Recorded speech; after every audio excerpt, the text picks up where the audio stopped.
lamdam sida thokliba tangdu leitadaba haitare matam kuiraba matam sanglaba asiga mari leinana ekhoi tongan tongan mafam singda hangba relief camp singda changjap fam lauduna leirakliba IDP sing maru oina mokhoi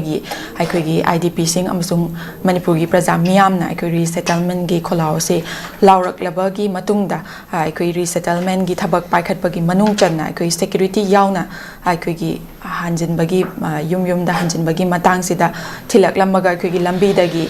sidagi di chachakro kaina thanamba asigumba problem aduga maru oina ekhoi gi security yaudra mo hangro kaina maru oina ekhoi gi seraugi IDP singna ekhoi gi changsilubada lamkhangda ekhoi thalakpa asigumba issue mayamam thengna su yauri maru oina sumaina tawriba mongsina ekhoi gi IDP gi wathok sida resettlement gi matang sida wathok lakani haibagi kibagi namthak ki mawong ama uri base oza kari wafam di thambi chumta jida kanoni ekhoi manipur se ngamna pung shiba ko ekhoi gi angak pa state sing marakta ekhoi khanga pata manipur tum yawba gi mami madum leira hai tare ko hoi angam mathau ni tawiri bani laji ekhoi gi yam ngak pa ko khoi hang ha ki ekhoi gi tau daba ya daba natra kana ngasagi system lai the mom the ko tok to ma mi ma he tai am no ai ta si shero gi IDP sing si ekhoi mayum da hanjalani hana ko gi mai nam concern department gi official sing na ekhoi arrangement ta wiba ta simi lambi ba gi matung ni hai tare ko moi sing arang puru chapani ekhoi pauk ta jare adubu amuk khangong da amuk wai khong yor ko ta mi lai hai tare ko wai khong yor ko ta mi lai da gi amuk ta ai fa da nam gi lai ba aina sang mai kano si khoi kare hai ni subsama mantu gi bakana leite ga nang sagi katang khana gini ga hai bagi bakana mada sam controversy masa ma thole hai tare ko adida khoina hang haija ningi si amon sta kotoro phong da su yauri serogi area ojira ga su khara manung hanjan ba area ko ekhoi eto sang ma yar da jaga khardi dum moi jing tu dum kar hai ni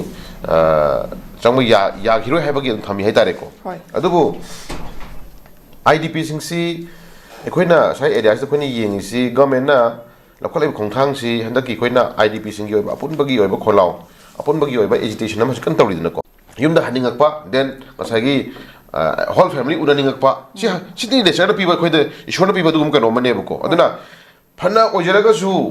lan tarokera taroira phana ojeraga su isagi yumda hallaga ko isagi yumda hallaga aigi hanang lejari posak mayam du dei khoi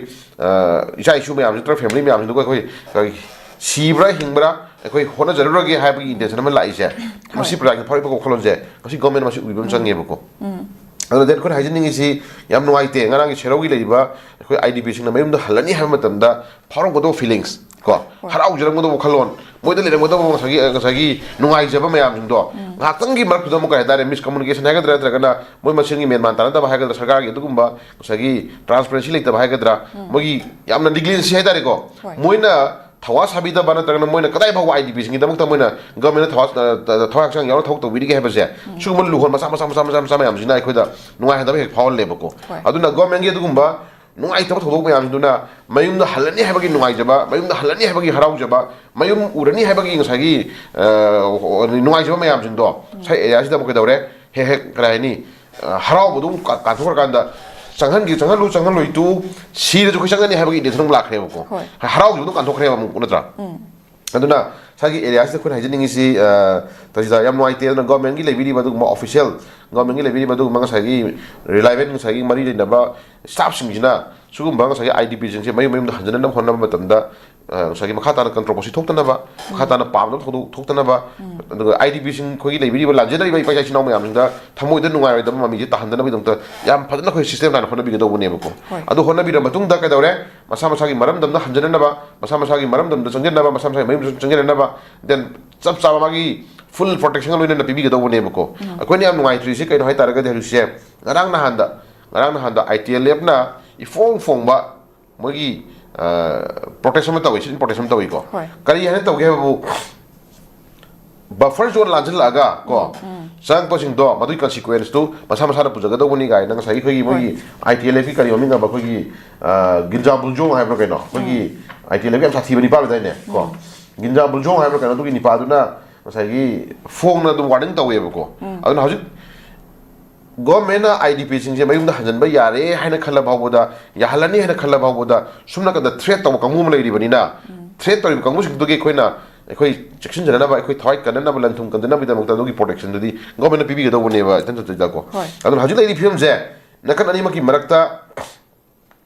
ꯀꯨꯀꯤꯁꯤꯡꯒꯤ ꯂꯩꯔꯤꯕ IDPꯁꯤꯡ ꯅꯠꯇ꯭ꯔꯒꯅ ꯑꯩꯈꯣꯏꯒꯤ ꯃꯣꯏꯒꯤ ꯁꯨꯡꯒꯤ ꯂꯩꯔꯤꯕ IDPꯁꯤꯡ ꯍꯥꯏꯇꯥꯔꯦꯀꯣ ꯃꯣꯏꯒꯤ ꯁꯨꯡꯒꯤ ꯂꯩꯔꯤꯕ IDPꯁꯤꯡꯁꯤꯅ ꯑꯩꯈꯣꯏꯒꯤ ꯂꯩꯔꯤꯕ ꯃꯣꯏꯒꯤ ꯍꯥꯟꯅ ꯂꯩꯖꯔꯝꯕ ꯖꯒꯥꯗ ꯃꯣꯏꯒꯤꯅ ꯁꯤꯗ ꯁꯦꯇꯜ ꯇꯧꯔ ꯂꯩꯔꯝꯃꯤ ꯍꯥꯏꯔꯤꯕ ꯖꯒꯥ ꯃꯣꯏꯅ ꯂꯩꯔꯤꯕ ꯖꯒꯥꯁꯤꯡꯗꯨ ꯍꯟꯖꯤꯟꯖꯒꯦ ꯍꯥꯏꯕ ꯃꯇꯝꯗ ꯑꯩꯈꯣꯏꯒꯤ ꯂꯩꯔꯤꯕ ꯁ꯭ꯇꯦꯛ ꯍꯣꯜꯗꯔ ꯑꯣꯏꯒꯦꯔꯥ ꯑꯩꯈꯣꯏꯒꯤ ꯂꯩꯔꯤꯕ ꯑꯦꯅꯤ ꯀꯝꯃꯨꯅꯤꯇꯤ ꯑꯃꯅ ꯃꯩꯇꯩ ꯀꯝꯃꯨꯅꯤꯇꯤ ꯑꯃꯅꯗꯤ ꯉꯁꯤ ꯐꯥꯎꯕꯗ ꯃꯣꯏ ꯆꯪꯉꯛꯄ ꯌꯥꯈꯤꯔꯣꯏꯅ ꯑꯩꯈꯣꯏ ꯊ꯭ꯔꯦꯠ ꯇꯧꯕꯗꯤ ꯂꯩꯇ꯭ꯔꯦꯗꯅꯀꯣ ꯇꯧꯁꯨ ꯇꯧꯗꯦꯗꯅꯀꯣ ꯃꯗꯨꯒꯤ ꯇꯧꯒꯦ ꯍꯥꯏꯕꯒꯤ ꯏꯕꯤꯗꯦꯟꯁ ꯑꯩꯈꯣꯏꯅ ꯍꯥꯏꯖꯔꯤꯁꯤꯗꯤ ꯍꯧꯖꯤꯛꯇꯤ ꯒꯣꯔꯃꯦꯟꯁꯤꯅ ꯀꯩꯗꯧꯔꯦ ꯆꯞ ꯆꯥꯅ ꯃꯗꯨꯒꯤ ꯁ꯭ꯀ꯭ꯔꯤꯅꯤꯡ ꯑꯃ ꯆꯪꯉꯦꯕꯀꯣ karena miyoino halakturise karena miyoino chat kedorise karena miyoino legidrino karena miyoino amuk la legidrino habuse lakadori ba legidori ba miyoy singdo screening to biyu habani ko hayisko madu as per guideline as per norms kuma tungina illegal immigrant yaubra ter refugee yaubra 19 kya gi bet siara gi moji lerko miyoino haise aiko gi thigat piro ko sukai debako aiko gi thigat piro aiko gi maitai singse masa masa gi leiba area sing hanma matamda government screening to biro maitai sing je karamba bersiara gi lerakpono karamba chahi de lerakpono maitai sing gi marakta refugee yauribra maitai sing gi marakta illegal immigrant yauribra haisu thidok biro kaisu kaide then asumgi lakadoi kangbu sing du madu chapchana implement to biyu haibani khai position natraga di nungsinaba yarana bani haidana su ngosagi madu gi pantup na poram tawdo taraga di hayang aroi bada lakadoi kangbu sing du illegal immigrant maximum yaure ramo ko adi hayang haidu government ya pi ko changrabani noina ya pi changrabani changal ro ka dabe khara horino hai targadi madugi amuk sagi blame natra madugi amuk hai badnam ko chawam jar roi bako aduna ama ju satringai chathalingai ama ju lakringai lakna honari gai marak sida sabsana government madu screening to biyo bako kanagi masano to magi masara chawi masara ha amagi mati gi masara gangti gi masara kibjeng gi masara haribar kanagi mapa pu no kanagi mai to no hai musu amagi leiriba du gumba sagi leiriba frusungi leiriba sagi gi kadare laibiri badugumba magi ha afawba leader mayam haidare ko kudam moina brahmadagi MP oiramaga manipur la lobada manipur laga refugee na laga la loba magi leader oiri badugumba nipadugi masa masudo adukhena mo recognize togira question lai ne ko moi sing du tangai phadna sabsana government gi oiba order ma lakri bok sabsana government gi oiba sabsana decision ma lakri bok budi maham janam lehen bigo boko lehen bigo matang ina tanthokera phagera pungera na tragana maham janam bigi habra badno government ko bidare pramaniko adugumba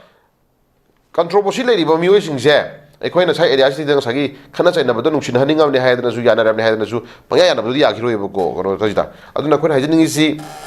ngarang cheraugi adugumba ipai chai chinau mayam ningse mayumda hanjinbagi harauba nungaiba mayumda chatani habagi nungaijaba masagi miyoy baise chantajita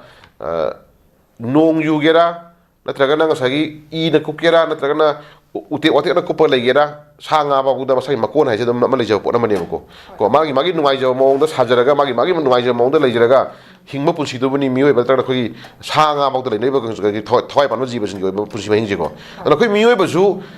sagi serogi praja da na leiriba periphery area da khundari mayam je I na da kupkera tin na da kupkera ko tie kera paigera yungera masagi sang masagi yum amani lejari ba posok da khoi ngamjaba shuru daga halang ha kotha jaraga maduda nungdangi ayuki nungthingi nungdangi ngamjaba sar kanda ngamjaba ngasai pamsa masimnaw mayam jingdo awan nungai no wina kanda le pusi mehindu neba miyoba magi sagi mi amagi pusi hari je sinda ko ngase ekta pura dalan charaga ekta ngasagi sana lupa na yoma lega du gumba pusi mehindu ekta pusi ne haba ya na teba ko adra du gumba mai thadok pihraba sahi ani makhai urudraba yum jingdo tm gera kairam gera mirang thu gera ko hogai biram gera pochai huran biram gera mayam to biram magasu ai yuma madile howi habdu khalaganda madu hingjaruni na khaliba thamoi singdo thawai singdo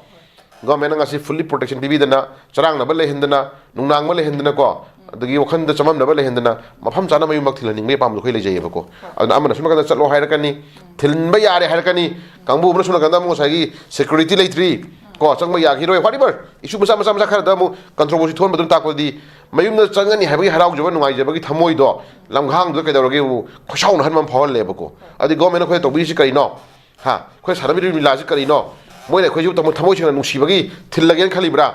tasing nai khoi je tawda tabi tat pat tor thillibra habagi oba chamam namam la ale dana poto